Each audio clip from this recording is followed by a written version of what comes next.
Have you ever noticed when you try to distort your 808s or your bass, you lose all that thumpy sub low end? Here's a trick that I'm going to show you how to retain that sub low end so that it still is impactful on club speakers, but it also, you can hear it on small cell phone, laptop speakers that most people listen to their music on. So this is a trick to be able to, first of all, get your 808s to have that gritty top end and be more audible through small speakers like laptops, cell phones, and what most people listen to their music on these days. But also, if we play it in the club, a lot of times if we distort the entire signal, we lose that bottom end, that subby thump, that weight that hits us in the chest from the sub. So if I were to just pull in a saturator or distortion or something like that, and I just cranked it up.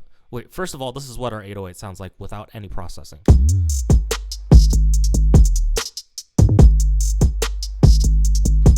So it's pretty sub heavy, but if I turn this up and I kind of just throw a bunch of distortion on here, let's listen to it. It's slowly, the bottom end starts fading away.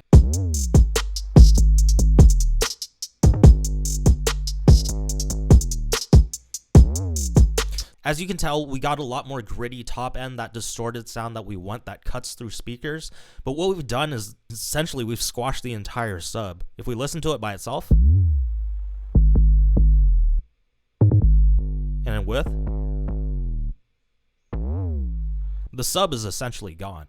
So a trick that we can do to get the best of both worlds, kind of have that gritty top distorted end, but also have that subby low end still hit you in the chest. What we're going to do is we're going to divide the bands and do these things separately. So on this band, I'm going to turn the distortion off. I'm just going to leave it alone. But the top end, that's what I'm going to change. I'm going to add more distortion to the top end, and I'm going to leave the sub alone. So you can play around with it and see what frequencies you want to leave alone, what frequencies you want to affect. But I'm going to look at it, kind of listen to it.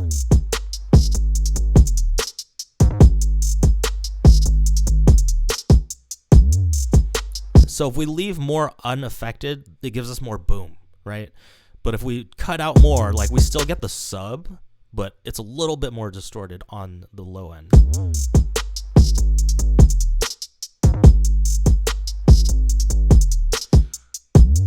So this is where you can play around, get creative, and see what you like the most. I'm going to start right here and leave most of the low end alone. And also the great thing is the sub, do you see how loud it is without being 100% audible to our ears? What we can do is control this more by turning this down just a little bit so that the sub is staying maintained and not getting too loud and hitting our ceiling too quickly so that it eats up all our headroom. And we can turn this up so that we get more of that gritty top end, more audible.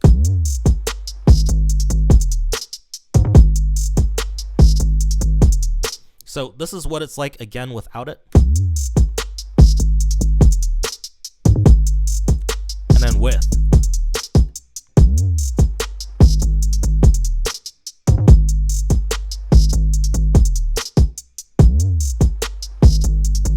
So now I can crank this distortion as much as I want, and it's not touching our sub. It's leaving it alone so that it can still slap you in the chest, but this part is becoming more audible and more distorted.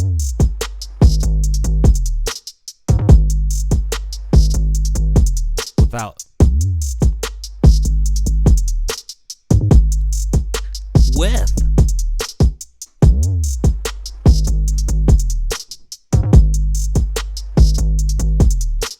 Multi-band distortion is a great thing to add to your basses, to your 808s, if you want to retain that sub low end, but you want to affect that mid, that high end so that you can get that grittiness from the distortion while saving and retaining that sub low end so that it still hits right there. If you found this helpful, hit subscribe and share with a friend. If you want to learn more about music production and how to turn it into a business, I'm going to leave a link down below to a free training that I have that talks about high ticket sales and how to produce for artists and get more high ticket clients. Peace.